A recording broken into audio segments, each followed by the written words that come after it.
Joel Embiid, he's set to make his season debut after missing the first 9 games due to left knee management, and then the tail end of that, of course, the 3-game suspension for shoving a columnist. Embiid averaged a career-high 34.7 points per game last season. So, Shams, what is the 76ers plan for the former MVP tonight? So, physically, he's going to be wearing a brace tonight, and they feel like he's in a good place health-wise with his knee. But these games are going to be big for him. Tonight, he needs to get in basketball shape. He needs to get in the proper conditioning for this regular season. And so that's what everyone with Philadelphia will keep their eye on. Not sure on the exact minutes limit. We'll see what that's going to look like. I'm sure they're going to have to monitor it. But do I expect Joel Embiid to come out tonight and play 35 to 40 minutes?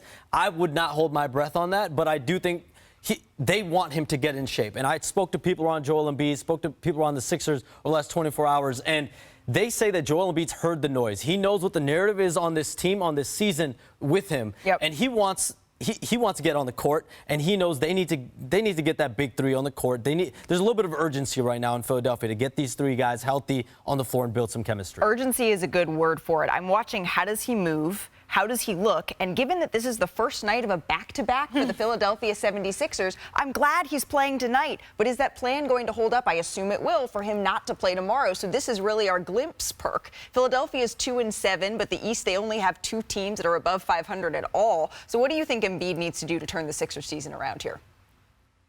You better show up and show out. That's what the Philadelphia 76ers fans are going to be looking at. What type of player Joel Embiid is going to be. Okay, you've been out, you didn't play in the preseason, you've been relaxing in training camp, getting healthy. You got to come out in great fashion. Paul George has been horrible, right, since he's put on the Sixer uniform and been playing. Joel Embiid have to come out and deliver. There's no room for error. Look, this team is under so much pressure because you cannot afford to waste Joel Embiid prime. His prime is not like no other in the NBA when we talk about other superstars around the league. His prime is a little bit shortened, so with that being said, he got to come out in great fashion.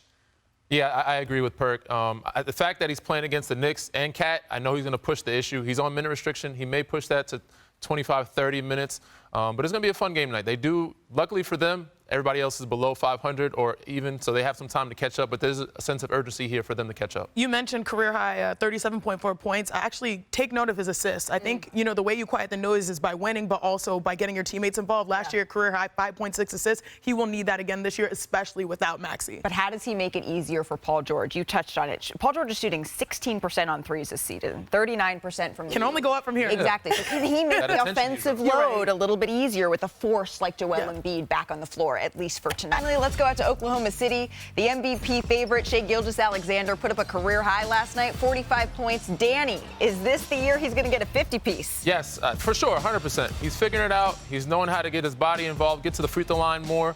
Just a continuation from last season. To me, I'm shocked that he hasn't had 50 already, but he will get it this year. He continues to grow and progress in this direction. Should have been MVP last year. He was my pick last year. This year, I think he'll get it. Oh, well, he was up there in the voting. We'll see where he ends up this year. He is the favorite. OKC, though, playing without Chet Holmgren last night. He's out at least 2 months with that hip fracture. But check out the starting lineup they used.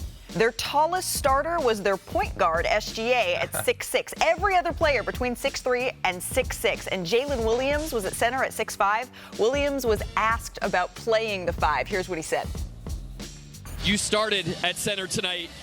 Talk about the adaptability of this team and the way that you guys just go to different circumstances seamlessly.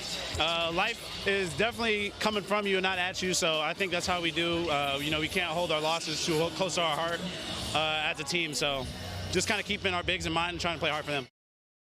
Life is coming from you, not at you. Okay. It's being workshopped. Yeah, we're workshopping it. I like it, and I love the group interviews that they do after all these games. But, Shams, you reported that Holmgren, he is going to be sidelined for a couple of months here as he deals with that hip injury. Are they looking at making any adjustments, adding to this roster at all? Malika, the Thunder have an open roster spot, so technically, yeah, they could add a big man, and I think they will explore potentially adding someone, but it's not going to be anyone that's going to make a major difference this season.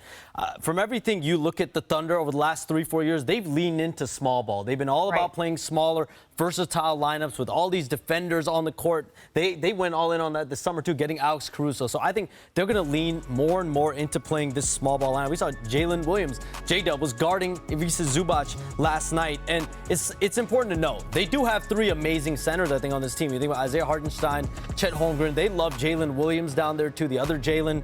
And I think in the meantime, you lean into small ball and just wait for those guys to get back in the lineup.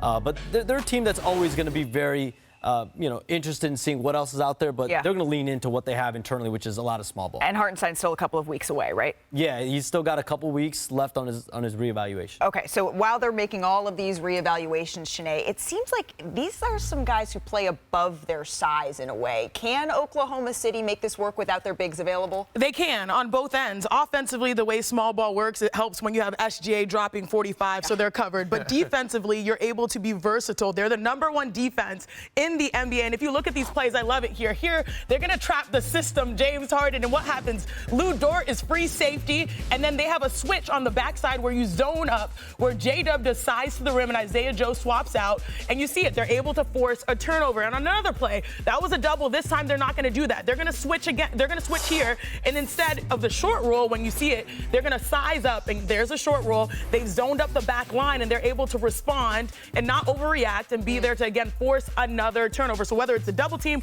or the switch, they move as a unit and they convert it to offense. And what I love is, and look at this number right here, the graphic, they forced 24 turnovers, the team second most in a game this season. This is the team that's #1 in defense and #1 in forced turnovers, over 20 a game. So when you can rely on that defense and then you get that type of production from SGA, the boys, they're going to be all right.